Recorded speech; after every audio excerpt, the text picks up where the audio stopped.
New Hey, hey, platform. hey! Welcome, welcome, welcome. You should have seen us playing with this new platform. New platform. So Yeah. if you hear a lot of craziness, we're still playing. We're playing with all the noises. Did you do that just now on I purpose? Because did. that was really good. I did. That's good. We've got noises, we've got intros, we've got Yeah. camera angles. I mean, we were messing with the camera for 5 minutes just to go like, why does it look like this? Because on the old platform, you couldn't see all of my stuff. I've got like all of this, I know. those I'm crazy little gray things back there. Those are called bass traps for not going to my, be doing this the studio. whole podcast. We're just having fun. This is just a thing. Like when you don't know what you're doing, like with new Mm-hmm. platforms or whatever, just be curious like a kid. How do we talk about every podcast? Be curious like a kid. So we were embracing this, not getting all fumbled up and not, getting all worked up. That's right. Thank you very much. Thank you. Oh boy, I wish I had those And controls I on got my the side. You know what? controls. You're bogarting the controls, and I'm not sure that I really like this. Okay. I know. I know. So after, the last few, we got like some requests because back towards, the holidays, I did Mm-hmm. this whole ornament to be the tree of you type of thing. And everybody said that I put you on the spot. And so, They did. They did say that you put me on the spot, which I didn't mind, by the way. I'm great being put on yeah. the spot. And I'm So not, I think, that's how we grow. We get put on the spot. So yeah, I told Bobby, I go, I'm not planning anything. I'm just going to come. yeah. It's the Bobby And show. guess who has two thumbs and came up with some questions? That's right. We're such children. I love that so I much. know, Yeah. I love it. You have to have fun, my friends. Have fun. That's right. Yep, You do. yep. Uh, So, I wanted to think of some things that would like pertain to Gen X, of course, because that's like the theme of the thing. And one of the things that I did is printed it out because I'm Gen X, because I'm yeah, old, yeah. because that's what we do. Who Yeah. is I that? could have it on this side of the Everything screen, but I'm like, no, that'd be too easy. I'll print it out. Right? How old man is that? I know.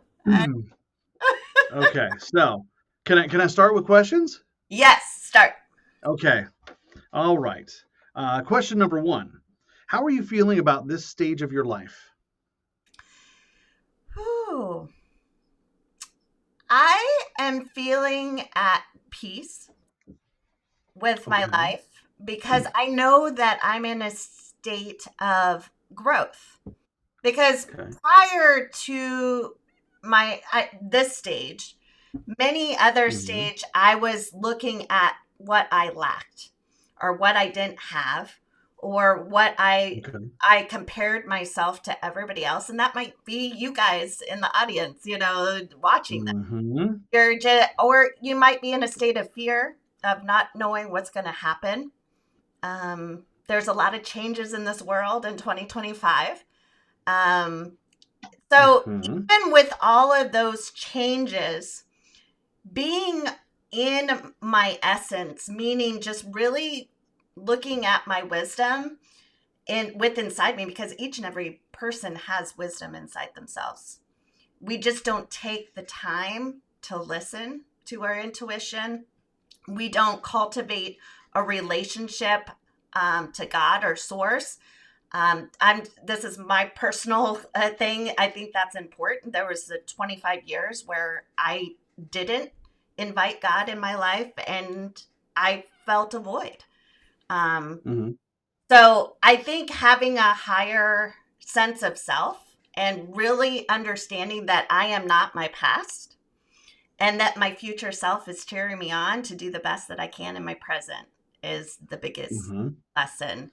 So, in this stage, yes, when I watch the news, I do get a little angst, but when I look at it, I give it I fill my heart with love. Like I just like if there's somebody says something I don't go into judgment or attack. I just am like, Mhm. I'm just gonna send love. I'm gonna, what lesson can I learn? What Mhm. lesson can I learn from this? So I'm finding peace because I'm not anchoring to all the external drivers that used to, you know, wield at will, in Okay. my mind. Wow. All right. That was very well stated, and I've got this little post-it note that sits in front of me all the time. It says, "Can you read that?" Trust your gut. That's right. Yeah. Yeah. Mm-hmm. We're old enough, you and I. We are old enough to get that, brain feeling, heart feeling, and then there's the third. There's that gut feeling that says, let's mix that in together and see what we get out of that. So Exactly. We there you just go. Yes, time. trust your gut. Yeah, we just don't Mm-hmm. take the time to listen. We're looking We at what? to listen.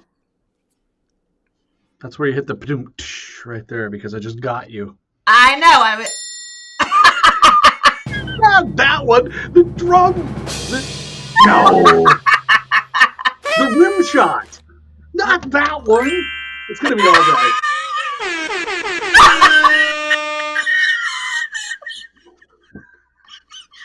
We have created a monster, ladies and gentlemen. We have given her a mouse and access to stuff. Oh God! Wow. you never let So you never good. let Kinsey have the controls.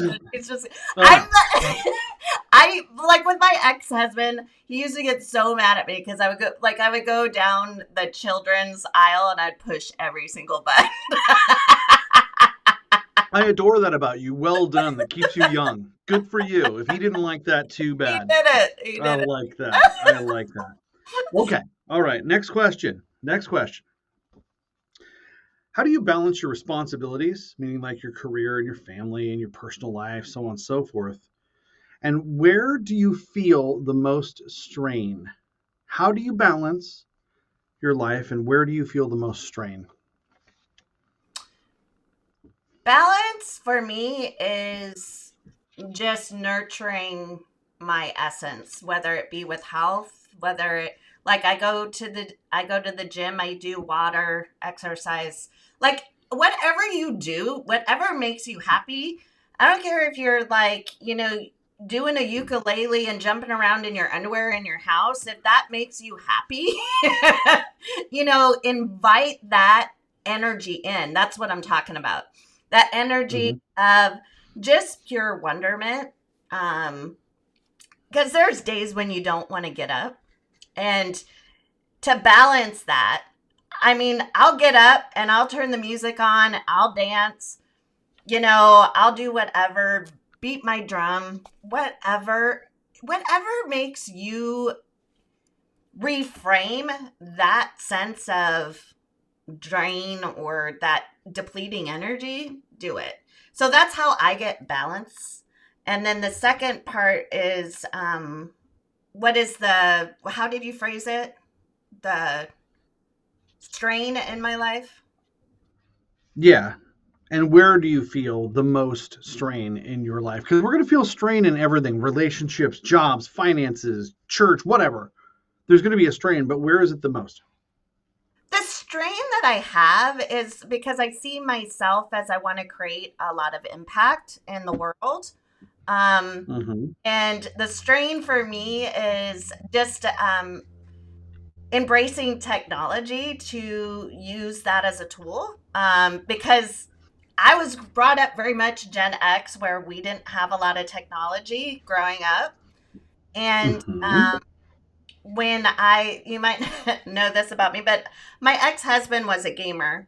I wasn't allowed to touch any electronics when I was married at all. Hmm. And when I was at work as a nurse, if something, I mean, I can do basic stuff and whatever because I mean, we did computer charting and whatever. But when things broke, I just called IT Hmm. and I say, I fix this because I need to work. Like I didn't have to figure it out, you know. But when you're an entrepreneur, like doing this, I have to figure the shazit out, you know.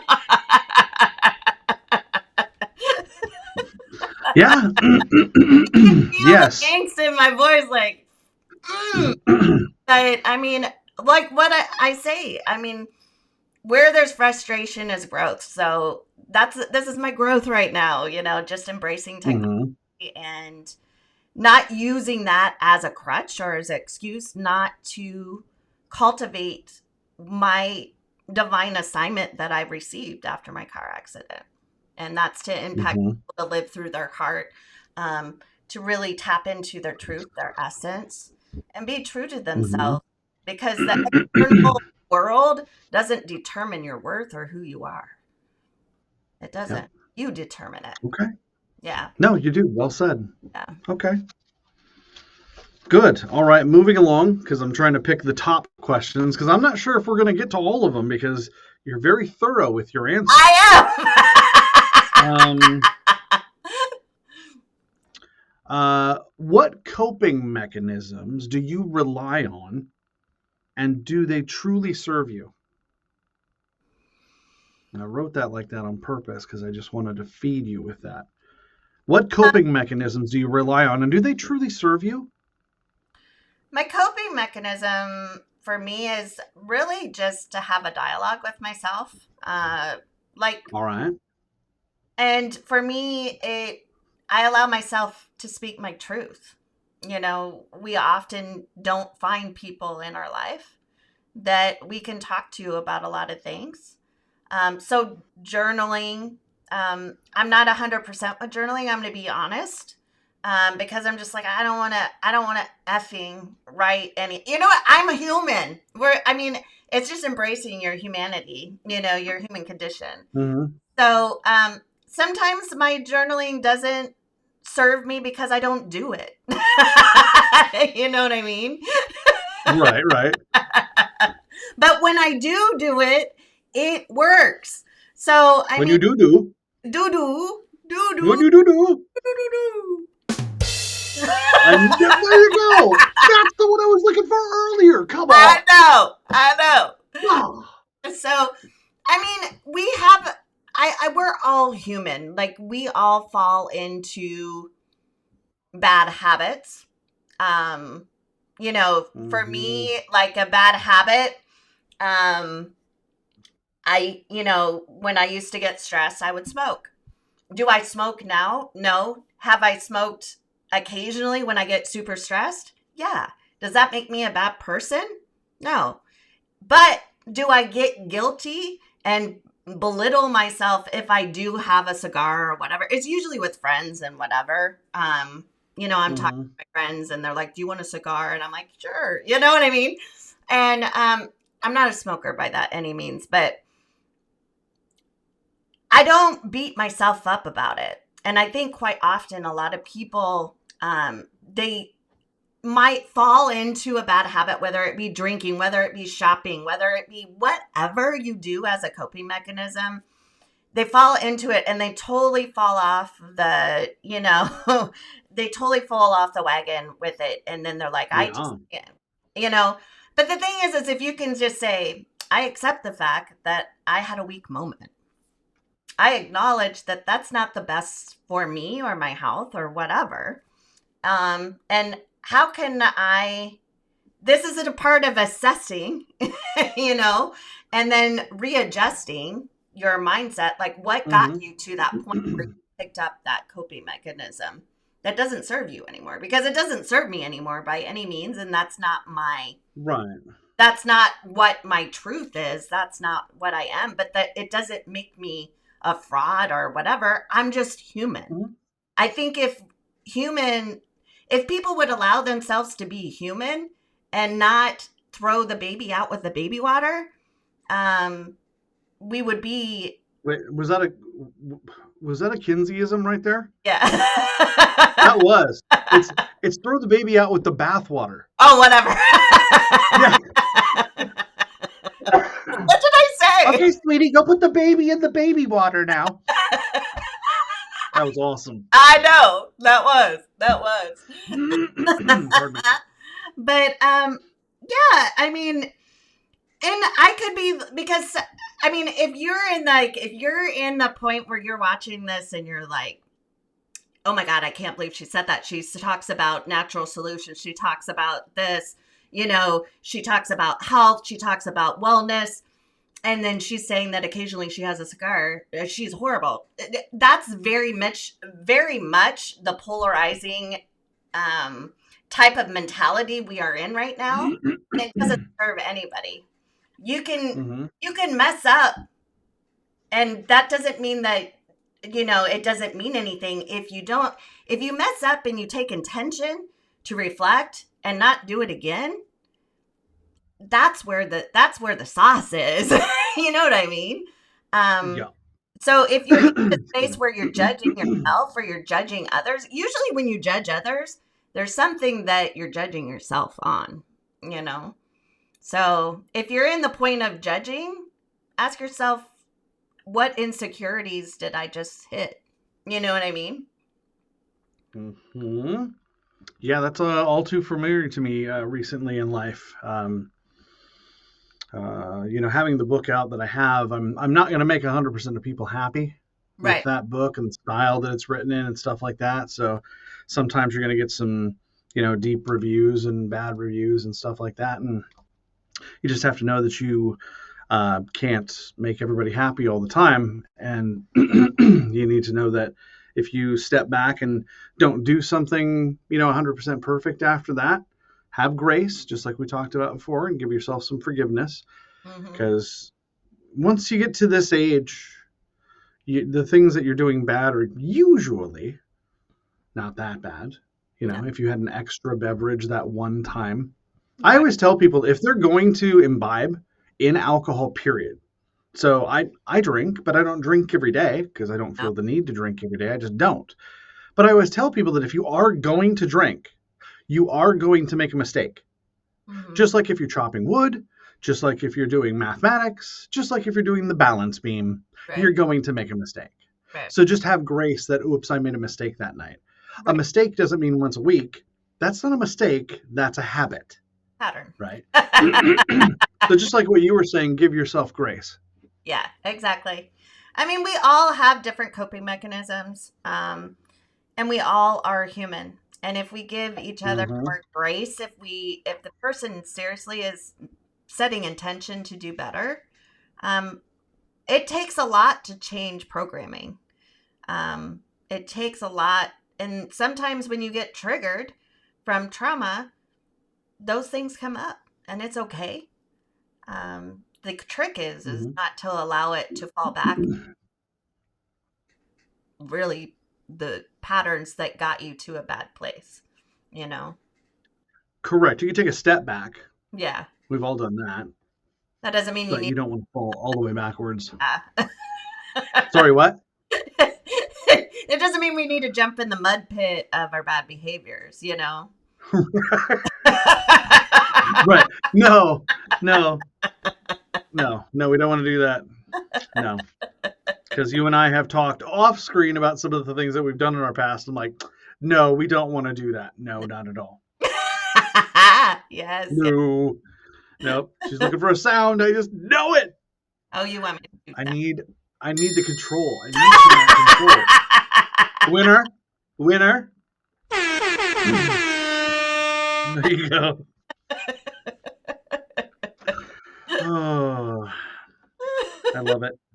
I know it. Okay. How about this one? I really like this question. Okay. This is a problem that I had for a long time. And it wasn't until I met a professor when I was in school that gave me a little bit of advice about the older self versus the younger self and comparing that with Erickson's stages of change and carry the 4, all that stuff, right? Yep. And we talked about taking our brain that we have now and putting it into our younger brain, and is that fair?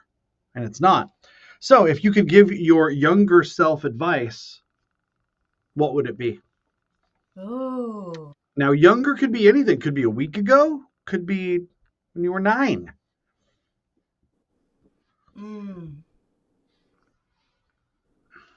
I would probably say I'd probably go back to like my early teens, and I would tell her that You are enough. You are loved. Hmm. And there's going to be situations where you're not going to feel loved. But just know that that space, that solitude is there to prepare you for your next great thing. So embrace it as a lesson Hmm. and keep stepping Okay. forward. Yeah. Yeah. Cause Yeah, I can I can see that you really felt that. yeah, I did. Yeah, I can see that. I think that this question can be answered in like 5 to 10 year increments. Like, what would you tell Right. yourself when you're 10, 15, 20? Excuse me. One of them that came up for me the other day, Yeah. because I do have a 15-year-old daughter. Right.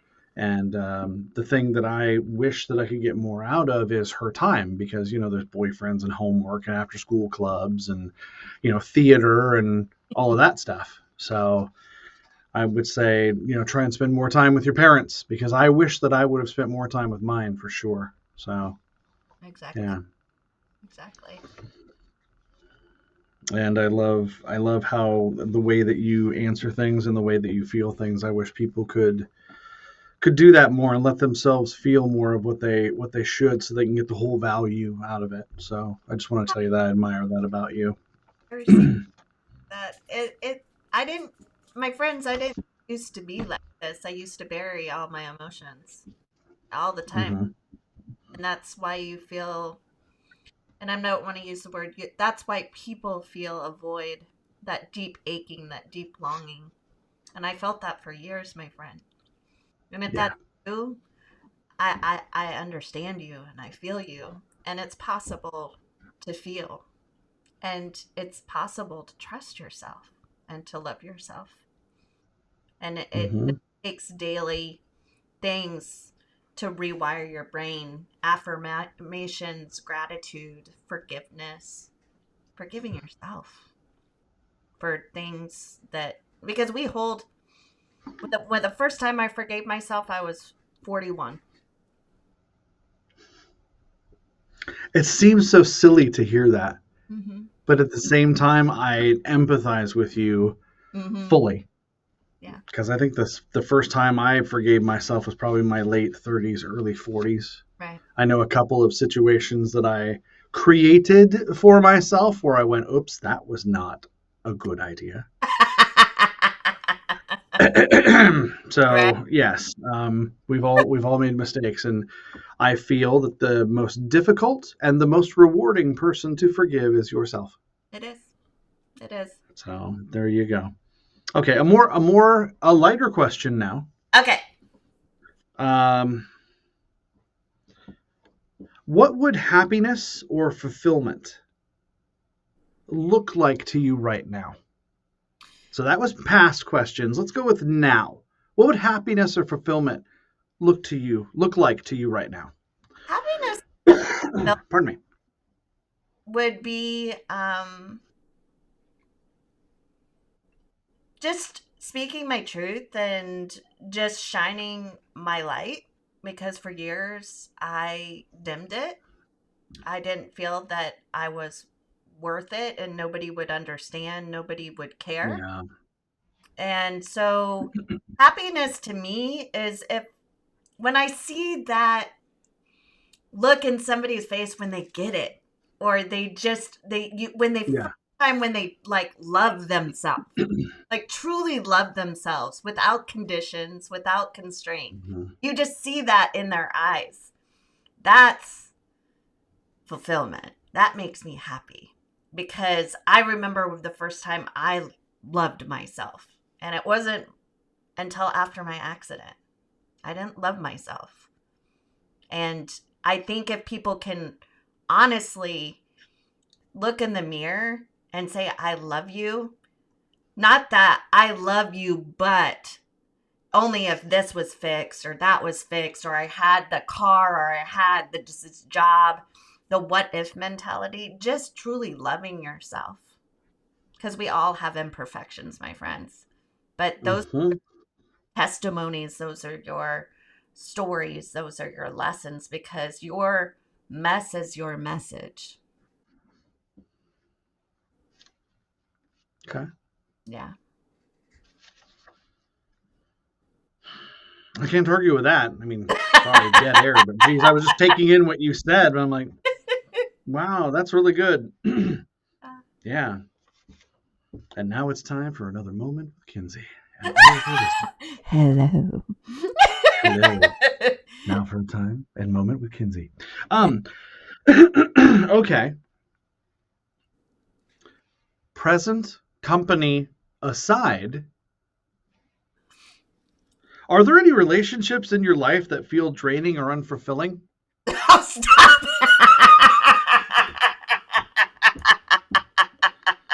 Not allowed to choose me.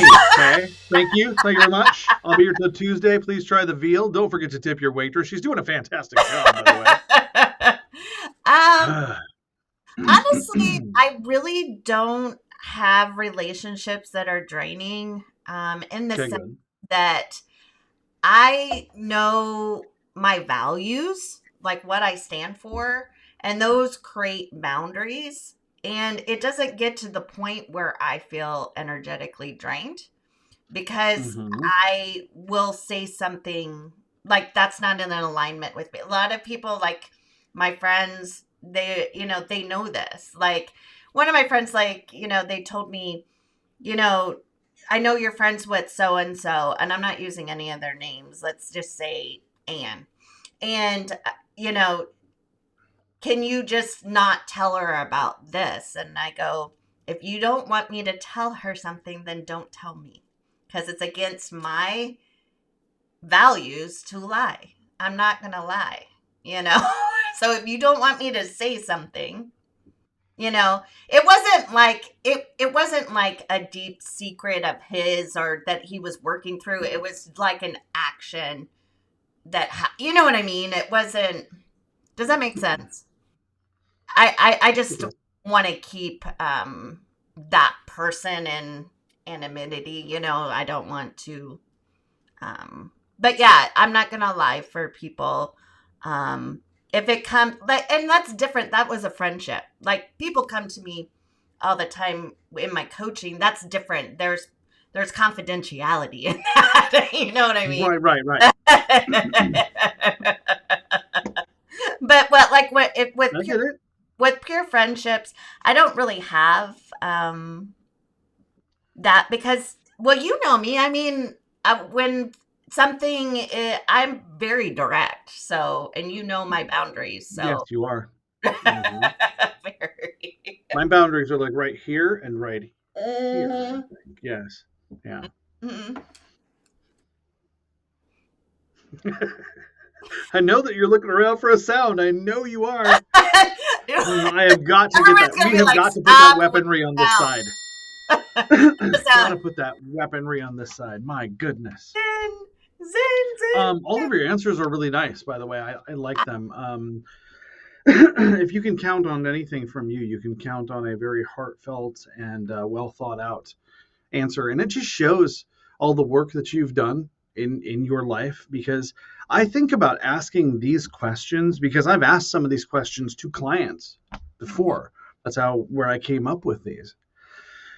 And the level of bafflement that they have is just Yeah. bafflement. Is that a word? That we're going to use that as a Kinseyism. I'm going to give Yeah, that to yeah, you. yeah.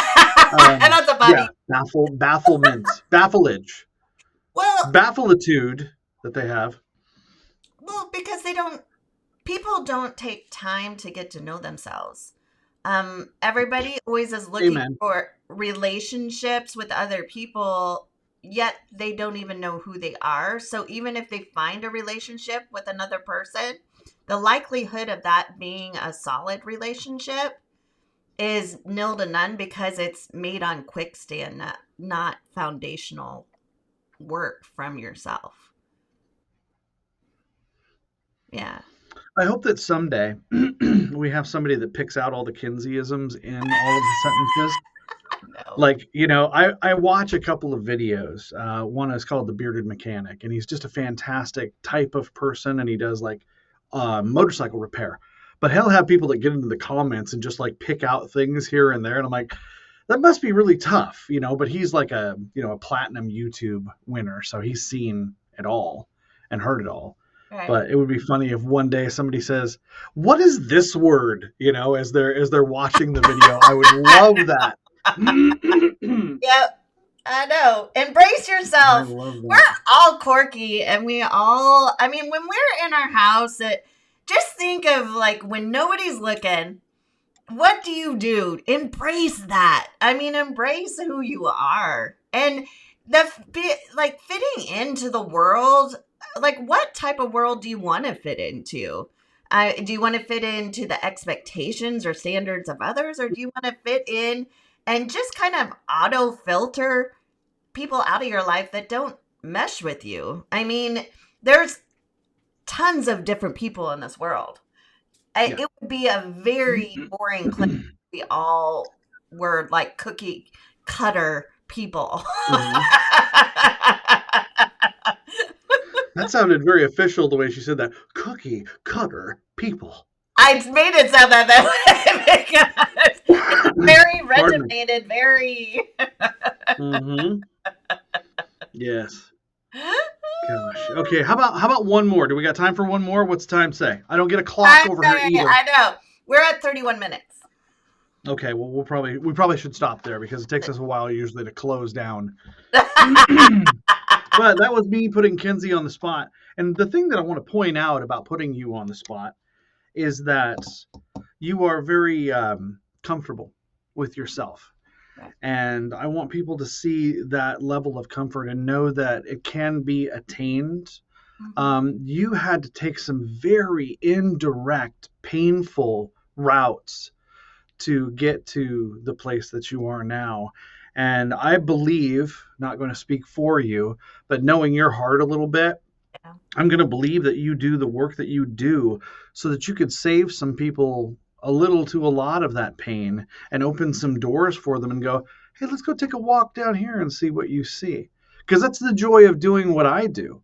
Because Right. people say, you're a counselor, you must help people a lot. And I go, I'm not sure if it's help as much as it is I'm in sales. Yeah. I sell them an idea and then I let them ponder it and have the intrinsic motivation and desire to put it forth. I don't say you should. We don't start sentences with you in counseling. That just doesn't work. No. No. It's a what if, how about, but we don't say you. What if I And we want those people to have it from the inside, like you did, because you had to find all of that motivation and love for yourself from the inside. Right. Exactly. So And it can be done. it's work, my friends, and there's going to be days, Mm-hmm. believe me, you're going to be like, F this. I'm tired. Yeah. Nothing's happening. But the thing is you've been doing a lot of things for a lot of years, and it's not going to be rosy the next day when you decide to change. Right. There's still things that I'm working on. Like after my car accident, I had to get, I had a bone infection and they were trying to reconstruct my thigh because they took a flap from my thigh to put on my arm, to save my arm. And they took too much skin and they couldn't, because of the bone infection, they couldn't put a tissue expander to stretch the skin to cover it. So they told me I had to gain 50 pounds. And that's a lot of weight, my friends. That's a lot of weight. And so I gained 50 pounds. I was I was a woman in my 40s, getting that off. And I was a half marathon runner before my accident. And so I can't run. I mean, if you list everything that I couldn't do after my accident and that was thrust upon me to fix my body, to make it functional, I easily could have thrown in the towel and got all dejected and whatever. But I'm still working on that 6 years later to lose the weight. And it ebb and flows. Sometimes I'll lose like 25 pounds and then I'll gain like 15 back. I'll have like a flare up with where I can't work out, and the getting back to my pre-accident weight. But the thing is I don't even look at it as a pre-accident weight. I just want to be healthy. I just want to be healthy and be feel good in my own skin, meaning that I have the energy to do the work that I want to do. I don't look at it as an external thing of I have to fit into a size 0. I have to wear high heels again, which isn't going to happen. And thank God, because those were horrible.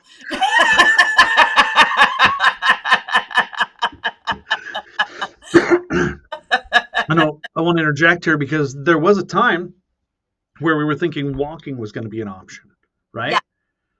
Yeah. So you're now walking, Right. and I can't imagine you trying to do high heels again. That'd be something.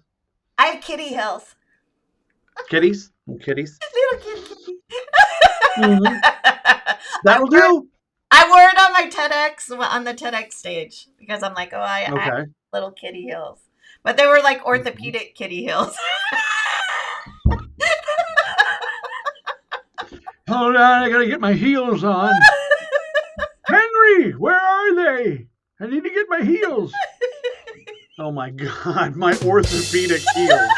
Thank you very much. Thank you. That's old man Bobby right there. Yep. Orthopedic heels. I'm just not going to get rid of that out of my head. That's something right there. No, wow.